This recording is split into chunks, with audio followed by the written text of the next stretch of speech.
Do you see any security here? I was shot 5 times with hollow point bullets on the orders of John Gotti Sr., the John Gotti Jr., and the Gambino crime family. A professional hit job. When they offered me security like they did the first time, I said, no, the people need the cops. I don't need the cops. I can take care of myself. Why should I be treated any differently than the people who ride the subway who don't have enough cops protecting them and in the streets? It should be do as I say and do as I do. Hi, welcome to the Ellie Fishman podcast. I'm your host, Ellie Fishman. In every episode, we interview leaders, change makers, and professionals, bringing you the real information and knowledge straight from its source. Organic talk, unfiltered. Today, I interview Curtis Sliwa, the candidate on the Republican ticket running for mayor of New York City. Curtis is the founder of Guardian Angels. Curtis was shot 6 times, jumped out of a driving taxi, and rushed to the hospital in critical condition. He was arrested 80 times. Who is this man? What drives him? And can he win and be the next mayor of the city of New York? Please subscribe to the podcast, rate the podcast, give us your feedback on elliefishmanonline.com, elliefishmanonline.com. Thank you and enjoy.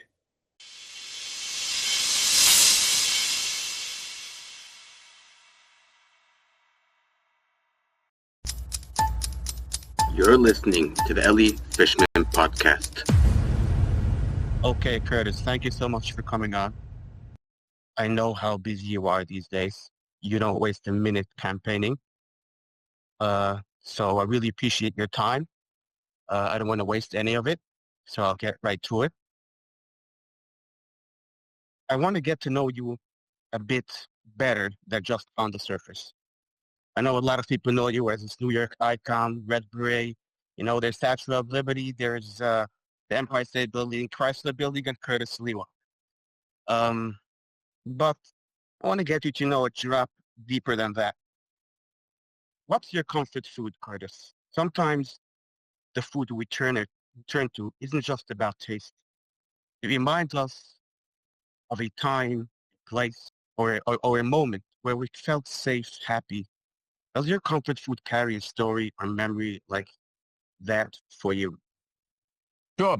Well, since I have suffered from ileitis, colitis, and Crohn's disease, I actually had an 8.5-hour operation, or I would have died, in which they extricated the Crohn's disease. And I'm sure there are some of your viewers right now and listeners who've had those same stomach ailments. Mine resulted from getting shot 5 times with hollow point bullets over time. I always remember the foods that I used to eat. So, for instance, anything with sauce, right? Pizza, macaroni, gravy. There was a place in Williamsburg. I would go, the deli there where a lot of the Satmar went, Godfrey's. I would have the chullin as a joke, because when they'd see me eating a bowl of chullin, I'd say, you know, within a matter of moments, you're going to clear out of here. Oh, yeah. But I always liked the chullin there. So I liked the different ethnic sort of delights of different restaurants until I had to deal with the reality of ileitis, colitis, and Crohn's disease, which meant I had to eat bland, plain food. So, boy, do I have the great memories, but that's all they are now is memories. The only comfort is I have to have everything plain and bland, because if there's any spice at all, I'm down for the count. Really? Yep. Okay, that's sad, because, you know, food can sometimes take you back to, you know, your comfort zone. Your the smell, you know, the aroma, the place, the summer, or the, you know, people think about the beach and the ice cream. You don't have such a taste or a moment where you go back and say, oh, this was a place I felt safe. Oh, yeah. No. I used to actually compete competitive eating contests. I finished 3rd in the hot dog eating contest in Coney Island. Nathan's famous in 1996. I was the sour garlic pickle eating champion of the world, 2nd Avenue Deli, when Abe Leewall was alive, the owner-operator, until he tragically was murdered. Um, I won 4 years in a row, and I would compete competitively until the stomach just fritzed out. So I used to love all kinds of foods, and you're right, it was a comfort. Yeah. Now, I get comforted. I put the headphones on like you have right now, late at night after a full day of campaigning, and I listen to electronic dance music. It gives me a mood elevator. I first actually heard it when I had traveled from the Golan Heights down to a lot by the Red Sea, where on one side I would go to Aqaba in Jordan. I saw Tony Blair there. He had a house there. And then in the Egyptian side, Sharm el Sheikh, you could see Saudi Arabia in the far tip of the Red Sea. And they had speakers in the water late at night, and they were playing electronic dance music, Israeli style. And I've been a devotee of electronic dance music ever since. It's a mood elevator. Takes you to a different world. Yes. Curtis, your life story has been anything but ordinary. You've taken on powerful figures who tried to bring you down simply because you're standing up for justice, equality, and basic human rights. And the cost has been enormous. According to ES New York, you've been arrested 80 times, Curtis. You've also been shot multiple times, inches away from death. Six of your guardian angels' friends have been killed, and 36 members have been seriously injured, all simply because you were standing up for justice. Through all of it, you've built a reputation of someone who never complains, who just keeps on moving forward. Behind the toughness, have there been moments where it felt overwhelming, when you struggled or even doubted yourself? And what is it that allowed you to keep going and overcome it? What's the engine? It's not a normal thing for a person to come out of a serious operation where you were in critical condition, and after fighting, the crime families and the mafia, and you go right back to it like nothing happened before, upbeat, joking around. What is it that drives you, Curtis? And tell us about the moments that people don't see on the surface. I think for me, and I think for most people, it's how you were brought up. So I really benefited. I had great role models and my mother or father. I didn't have to look for any other role models. I deal in the Guardian Angels with a lot of young people who have no role models. Thank God they join the Guardian Angels because we give them structure, discipline. We teach them to make the right choices in their life. A lot of young people don't have that nowadays. They have no guidance whatsoever, and their life will be filled with trauma. And they live a life of hopelessness and despair. They'll actually say, I don't expect to live another year. Wow, imagine you're a 19-year-old and you're talking like that. I mean, I expect to live forever, even though I know at a certain time, that's it, it's over. I remember my father, he was in a rehab unit. He had been a merchant seaman for 50 years. And the director came in and spoke to me and my middle son, who was Carter. And he asked my dad, how old are you? And my dad said 110. Now, that's how long my father Chester, wanted to live to. At that time, he was about 94. So I knew he was checking out. I knew, and I'd say, Dad, before we left, you want me to turn on the radio? He loved talk radio. No, son. You want me to turn on the TV? No, son. I realized how easy it is for human beings to turn it on and turn it off, because he was the most positive guy in the world, along with my mother. And so they would always teach me, Curtis, do good things. Don't ask for anything in return. But if you do good things, things will happen that are good for you and society. But just don't, you have to have patience. And I would often ask my dad, Dad, I've been doing good things for a long time. Nothing good seems to be happening for me. Yeah, patience. And he was absolutely right. So I can't wait to get up in the morning I've gotten to do all the things in life that I want to do. Talk radio show host at WABC for 35 years, where they actually paid me to give my opinion. It doesn't get better than that. I used to sit in the park and talk to the pigeons, and that was about the only people that would listen to me then, the pigeons. Then I start the Guardian Angels at a very difficult time and a lot of opposition, but I was able to survive through that, survive being shot on the orders of John Gotti Sr. to John Gotti Jr. and the Gambino crime family. A miracle, not because of my great wherewithal, obviously a higher spirit, whether it's God, Hashem, whoever, decided that it wasn't my time to go. I get to do everything in life I want to do, and I've witnessed so many people work hard, and they never realize any joy. They work because they have to for their children, their grandchildren. They want to make a better life for others. And boy, I've had everything that possibly can happen good happen to me, so that if all of a sudden my time is over tomorrow, hey, it doesn't get any better than this. I came in with nothing. I'll go out with nothing, but I will be a man of honor because I've never sold my integrity in order to achieve wealth or equity.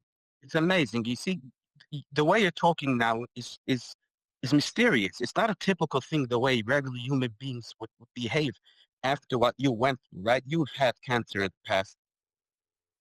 You've had to fight the power, the elites. You had to fight the rich, the crime family. You fought against the mayor that didn't like you, the mayors and the politicians didn't like you too much, and you almost died doing it, right? And you talk about how dandy your life is, how beautiful it is, Curtis. That is a very unique personality to have. Well, I was, again, taught when good men, good women do nothing, evil will triumph. And I see that as a student of history. I trust people. I don't trust politicians, and I am a politician, whether they happen to be in my party, the Republican Party, or the Democratic Party. I don't trust billionaires to make the right decisions because I've seen them make a lot of wrong decisions. I trust the people. Now, at times, I'm going to be disappointed by the people, but I really do feel that we have to have faith in humanity. People were increasingly losing faith in humanity, and then they get into their own little prism, their own little world in which they want to sort of tune everything out. I want to tune everything in because I want to, the day I leave this plane, to be inquisitive, to be curious, to ask questions, not to accept what I'm being told, but to know what can happen. And that's through organizing people. I have that gift. That gift came obviously from my parents. That's part of what they handed down to me. And I also learned that for every one success, there will be 9 failures. That's just the way life is. You not only have to learn to accept it, you have to understand that's a part of the cycle. It's just that when that one success comes along, you've got to take advantage of that and build on that. But don't let the other 9 failures crush you and rob you of your dignity and your pride, and most importantly, your faith in yourself and in other people. Right. That leads me into the next question. Many New Yorkers today are frustrated with elites in business and politics. They feel ignored, unheard, and some of them just want to burn the system down. Part of that frustration is fueling support for candidates like Zoran Mandani. What is your message to these voters? How do you connect with everyday New Yorkers who are struggling and feel the system has let them down? Right? You just said every 9 failures, right? You have one success, but so many New Yorkers don't feel that way. How would you connect to those New Yorkers who feel that the system has let them down? I think the key is when you talk about Zoran Mandani, I call them the Zoranistas. Those are his followers. AOC, Bernie Sanders, that part of the Democratic Party, the Democratic Socialists of America, the Working Families Party. You have to understand that they have a naivete. They don't really have a lot of experiences because quite a few of them have been sheltered. So they're quite idealistic. You don't want them to lose that idealistic feeling. but it has to be tempered with pragmatic and common sense based on being a student of history, which I don't think they understand that history repeats itself again and again and again. No matter what you do, it's going to repeat itself. Sometimes you have to go backwards in order to go forwards. So I sometimes laugh. Zoran Mandami, his adversaries, of which I am one, but they will call him a communist, a socialist. He doesn't retreat or surrender from that. But if you were to line up 1,000 New Yorkers from one end of a block to another end of the block and say, do you know what a communist is or a socialist is? They have no idea. Maybe those of my age, the baby boomers who went through the Cold War, understand that. But you can't be a communist and a socialist at the same time. Sometimes they double label him. Communists don't like socialists. Socialists don't like communists. Attack the guy on the issues. I also tell a lot of my colleagues, I say, do not attack his religion or his culture. I deal with Muslim people all the time. They are entrepreneurial. They're all the Uber drivers. Almost 9 out of 10 are Muslim. The coffee wagons that you see everywhere in the streets of New York, the halal trucks. They're very industrious.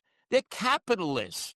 They now own bodegas. The Yemenites have bought the bodegas from the Dominicans in the most crime-infested areas. So they do believe in business. They do believe in the American way. And culturally and politically, they are really conservative. I mean, very conservative.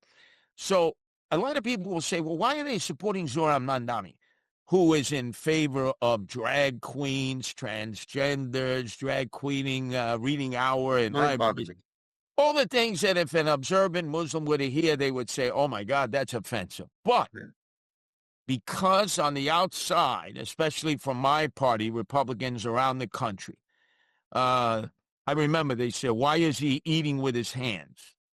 Well, there are a lot of older people in that culture who eat with their hands. Why are you making fun of that? And then naturally saying all kinds of things about observant Muslims. So when they go to their day of prayer, Jummah, on a Friday, and they share the images of Republicans all around the country making fun of them, they almost feel compelled to rally around one of their own, Zoran Mandami, who really does not practice the Muslim faith, not at all, but is a Muslim because of his birthright. And now we're forcing them to support him. And now, there's 1 million Muslims in New York City who never really were politically motivated the way Jewish people have been, except Jews are divided. I walked into a room sometimes, there are 10 Jews and 15 opinions, all at the same time. When I traveled Israel 3 times, the biggest argument wasn't about all the enemies surrounding the state of Israel. It was about Shah, the religious party, versus, at that time, Sinui, the secular party, and all the complaints that came from both. So I understand the complexity. So when all of a sudden Jews learned that 40% of their own voted for Zoran Mandami in the Democratic primary against Andrew Cuomo, they were shocked. I said, why are you shocked? Because it's your children, your grandchildren, your great-grandchildren. If you really want to educate them, it's what we call in Christianity a come to Jesus meeting. The Jews would have to call it a come to Hashem meeting. With the children, grandchildren, great-grandchildren, it's tough love. So right now, as we approach Rosh Hashanah, Yom Kippur, and then Sukkot afterward, perfect time, families are together. Tough love. Hey, Shlomo, not paying your college tuition anymore. Oh, no, not going to pay your rent, your car payment. You're not going to Europe with your friends this year. You're not bringing that Zoran Mandami anti-Semitism into this household. Hey, if you want that opinion, go ahead. Go out into the street, earn your own living, see how difficult it is. But parents and grandparents don't want to do tough love. My parents, when they raised me, they said, as long as you live under our roof, you will abide by our laws as long as you eat our food. Now, you don't like it? Go out, get a job. You can be independent and autonomous. And I remember a lot of kids in my generation in the 60s who were told, don't trust anybody over 30, don't grow your hair long, don't smoke crack weed, don't go to anti-war demonstrations. They all did. But the moment they realized that they had to fly out of the nest and survive on their own, In 5 days, they were coming back, Mommy, Daddy, oh, please let me back in. And that's what would happen now if Jews universally who are in shock that their children or great-grandchildren would be supporting Zohran Mandami said, no, you support him, you're out of the house. We're not supporting you. He's an anti-Semite. What are you, a self-hating Jew? Curtis, anti-Semitism, right? This is a sensitive topic. Do you think, what's your definition of anti-Semitism? And do you think it's matches up with Islamophobia? Should it be discussed on the same level? Anti-Semitism starts in the household at a very young age. When I'm mayor, what I will do, what Eric Adams refused to do, and what Cuomo did as governor, is you impose upon this massive educational system mandatory classes in the Holocaust, in understanding the history of anti-Semitism. We don't even have it mandatory to teach about the attack in 9/11.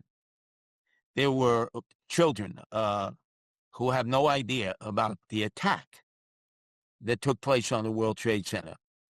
And when the first attack took place, Ramzi Youssef, who was the mastermind of that attack in 1983, once he was captured, the FBI flew him over the World Trade Center that he was unable to knock into the other tower to knock it down. And as they flew him over in the helicopter, they said, why the World Trade Center, Ramzi? And he said, simply because we said that's where most of the Jews would be. Their idea was to kill as many Jews as possible. Now, when you relate that to a new generation of Jews and you say it's no different than has occurred before, when they tell you what they want to do, you better listen to them. And you better understand they're going to try to do it. They're not just saying it. They are intent on doing it. They think that they are undertaking this noble task of killing or eliminating Jews. So you got to be tough. You got to be like Jews are in Israel, no-nonsense approach. You got to know who your friend is, who your enemy, but your friend could become your enemy because of the history of anti-Semitism. And understand you might have to go it alone. You know, it's great to have Gentile support, Gentile friends, but look at what happened on October 7th. We're coming up to the second anniversary. The day after, Jews said, I can't believe I'm going to school. I'm sitting down with Muslim young adults. We're getting along. We're socializing. And now they're hating me. Well, understand. They've heard this from parents, from relatives, from friends. It is the perpetual sin of anti-Semitism. You're not going to change it. You could slow it down with young people by educating them, but it lingers out there and it rears its ugly head. Now, Jews have to protect Jews. If you don't protect yourself, don't expect Gentiles to do it.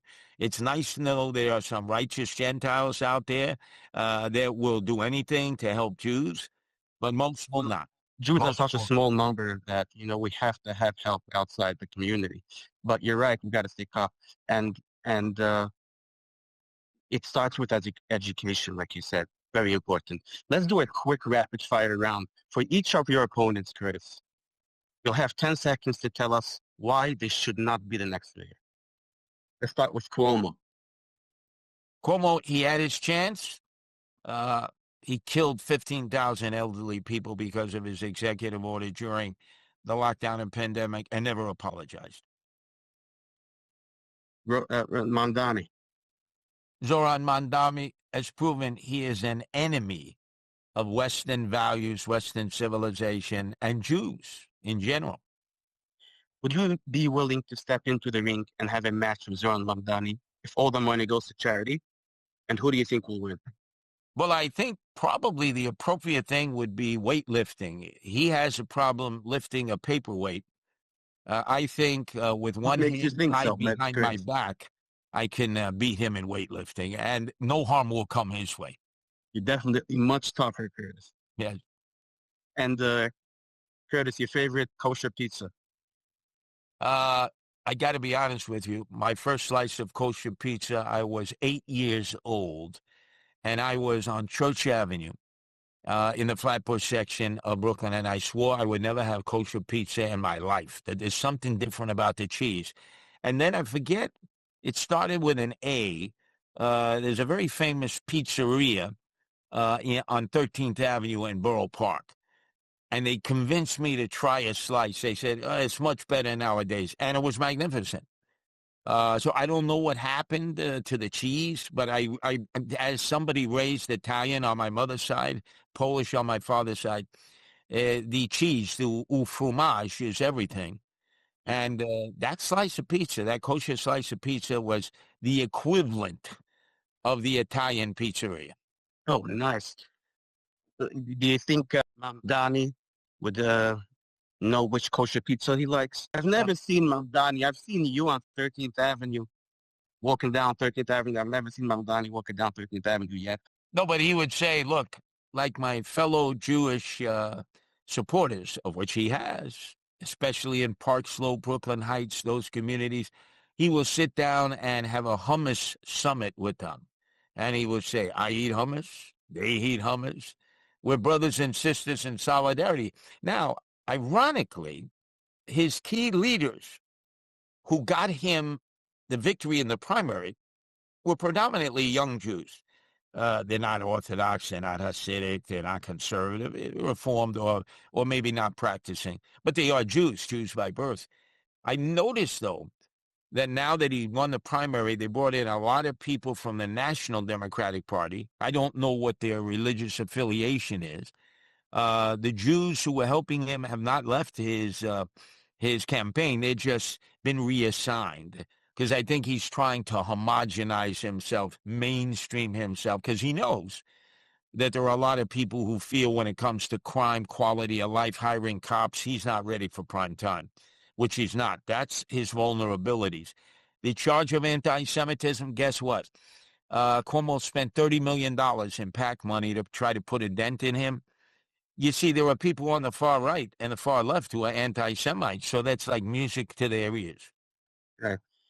A very important topic to the Orthodox Jewish community is tuition, right? We spoke about schools before, and that their education is not up to par with what you would like public schools. We don't send to public schools, and public school is one of the big expenses for the city, right? But we send to private schools where the average family size is around 6 kids, right? Which the burden of that can be tremendous financially. What will you do to help families who need to send to private schools? They don't put the burden on the government. We have private schools. What would you do to help these families to get the burden of tuition over their head a bit? Well, there needs to be school choice. Public schools alone are just not up to the task of educating the masses. In fact, if you look at the statistics, they are horrible. By the time of fourth grade, 2/3 of the children are not able to read, write, or do arithmetic at fourth grade level. 2/3. There are 100,000 less students in school. 1/3 of the total school population of 900,000 don't show up each day. They're truants. So when you start adding all of those problems, you say, well, we need charter schools. And if you notice, the UFT, Union Federation of Teachers, is protesting. They don't want any more charter schools, which gives them competition. And then you have the religious schools. I went to a parochial school, but I also went to a public school, so I can make the comparison. And then you have private schools. I think there should be choices that parents or guardians have to give their children the best education possible. I deal in the inner city. I'm telling it straight up. You either spend, let's say, about $30,000 for the student now in giving them school choice, maybe in a charter school, a religious school, a private school, not just a public school, or you spend $172,000 to incarcerate them later each year, in which they don't learn anything. They get worse in terms of the negativity that they have towards others and the crimes that they then begin to scheme about and commit. So if it's just a matter of finances, spend the money early, educate children before the fourth grade, and even if they make the wrong choices along the way, if they can read, if they can speak, if they can write, if they can do English on a computer, they're going to be able to survive. If they can't, it's going to be a very, very difficult life for them, and a very, very difficult time for others who have to live with them or be affected by them. Right. So just to circle back, the financial part was asking, can you expand a bit on that? How are you going to help the families? Yeah. Vouchers, tuition tax credits. There's all different kinds of language. So, for instance, if you go up to Ontario, I remember when I was organizing Guardian Angels in Toronto, I was stunned because Canada tends to be very liberal. But in the province of Ontario, their largest province, and in their largest city, Toronto, the Catholic school education, obviously religious school, is subsidized. I would have thought, wait a second, separation of church and state. Somehow, some way, they figured out that the public school system could not accommodate the massive numbers of children going to public schools. So they decided to subsidize religious school education. I don't know if it affects all religions. I'm not aware of that, but I do know it affects parochial school Catholic education. It can be done. And the answers as to why it's not done, separation of church and state, look, our job is to give children the basics so that they can make the right choices in life. Whether they remain secular or religious is a determination that they're ultimately going to make on their own when they become an adult. But I want to give them the tools of understanding. Just like you have in a religious situation in many synagogues and shuls that I've been in, where the rabbi is actually being questioned by the students and they have debate taking place over Talmud and Torah. Eventually, that applies to other factors in life. It's very spirited. And even though the rabbi, the teacher, obviously has a lot more education, a lot more experience, the children really benefit enormously from that give and take that exists. So I've seen that in the Jewish schools. I've visited mosques. I visited madrasas. I visited all different kinds of schools. My goal is to have children who can comprehend a conversation, think for themselves, have critical thinking, and then be able to answer questions so that they don't feel that they are failures in life, and then make the worst choices, which is to use thoracic. That means to be physical. I'm gonna beat you. I'm gonna show you how much stronger I am, because it fills me Right. full of strength to know that I can intimidate you, as opposed to be cerebric and to be able to argue your differences in a debate-like format. Correct. The next question, you're the person to ask the next question. You'll know more about this than anybody else. New York is one of the most diverse cities in the world, with communities from every background of faith. What positive qualities, strengths, or contributions do you see in each of these communities? White, Hispanic, Latino, Black, Asian, Jewish, and Muslim. Can we go through them? Yeah, I think the quality that has to be exhibited is a work ethic. Because when people are working, they're busy, they feel they have a purpose in this world, they're generating income for themselves and other people. It stimulates The them. foundation.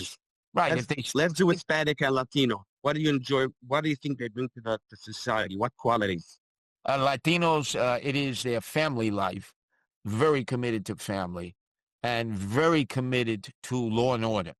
If you look at our police department now in New York, the majority of it is Dominicans and Puerto Ricans, no longer white and Irish and Italian. So the minority has become the majority in the police department, and they're very proud to be police, very proud of law and order, very proud of their family values. Vote for Curtis. How about the Black African American community?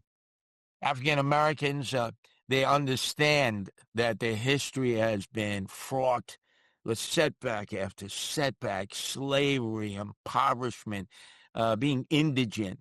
And then all of a sudden, government came along and thought, well, we'll provide social services. And what they succeeded in doing is to break up the makeup of the family, the structure of the family. And I think a lot of people recognize that it rendered men impotent, so that they were no longer a necessary part of that family unit. Now, if you don't want to have a structured family unit, that's fine.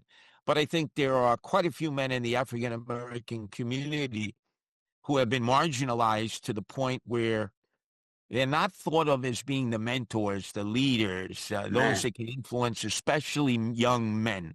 And it's young men in every group, I don't care what their color or ethnic background is, that tend to create problems. They're rambunctious. They will challenge authority. And you have to have a male figure around. It's sometimes too much for a mother to deal with, especially if she has multiple children. What do you see in the Asian community that you appreciate? Asian community, they revere their elderly. Oh, more so than almost any other group. You walk into an Asian home and they have pictures of their grandparents, great grandparents. You cannot utter or speak in a tawdry way or curse. They really do revere their elderlies, and very much like Jewish people, they know that education is the pathway to equality, to leveling the playing field, and to achieving the American dream. In fact, they have received a lot of blowback, just as Jews have over the decades, because of the excellence they have achieved. There are people who are jealous of them. There are people who assault them. There are people who engage in Asian hate, which I and the Guardian Angels have helped prevent, as we have helped prevent against some in the Jewish community. But it's all based on the same factors. They'll come here to this country. They can't speak English, but they want the best for their children, and they say education, education, education. Muslim community. And then I want to hear your pitch on why you will tell New Yorkers why you could win these elections. Have first the Muslim community. I say that again? The Muslim community. In the Muslim community? Well, first off, they are really family-oriented. In the previous election with Vice President Harris versus Donald Trump, I saw so many, especially the Yemenites, Pakistanis, Bangladeshis, the Yemenites are Arabic, but the non-Arabic Muslims wearing MAGA hats, MAGA shirts, really being strong Trump supporters. yeah. Now, that's all changed with Zohar Mandami for the reasons I've mentioned, the attacks on their religion and culture, but very family-oriented. You really don't see the kids getting into trouble. The parents take that as an act of dishonor on the family. So if somebody goes out there and does something to somebody else or steals or creates a problem, the whole family suffers because there is a feeling that, oh my God, it has tarnished our name, our reputation, our image in our community. And they're very structured. That's part of their religion. So the more religious you are, you tend to be more structured.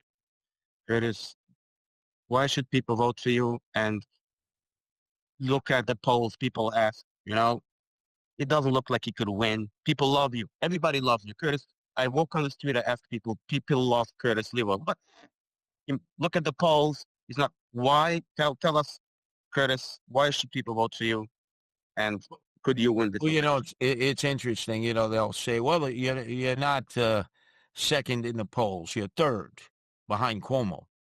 And I'll say, well, do you believe that the polls have indicated that 40% of your own people, Jewish people, voted for Zohar Mandami? No, that's impossible. Well, you don't believe that part of the poll, but you want to believe the part of the poll that only Cuomo can beat Zohar Mandami. That's ridiculous. He had his chance to win, and he lost. And he admitted he didn't try hard enough. What makes you think he's going to try hard this time?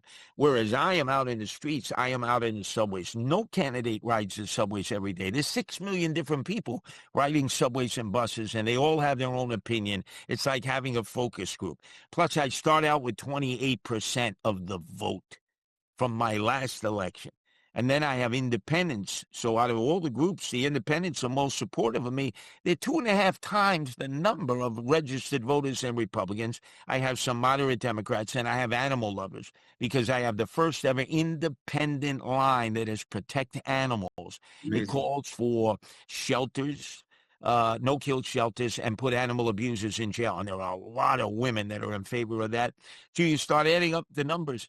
If I get 35% of the vote, I'm the next mayor of the city of New York. Remember, Zoran is not going to get 40% of the vote at this rate. His numbers will go down.